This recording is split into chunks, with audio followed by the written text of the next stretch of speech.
Well, it is election day tomorrow. The primaries will settle who the parties will nominate as their candidates to run in November. But voters who come in person may see some changes. Craig Smith reports on what will be different. Elections workers are already working their way through about 100,000 ballots that came in by mail.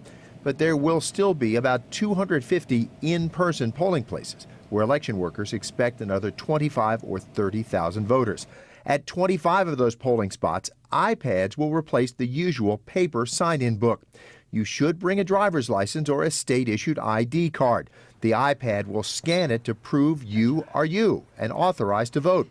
Election Supervisor Brad Nelson says while the law says only citizens can vote, just proving your identity takes care of that. What this law says is you have to prove citizenship in order to become registered to vote. So that's to become registered. To cast a ballot, you have to prove identification. Proper ID is required at all the polls. Nelson says if your ID matches your name in the registration records, you're qualified to vote. Mail-in ballots can cause some confusion. If you failed to mail yours, it's too late now.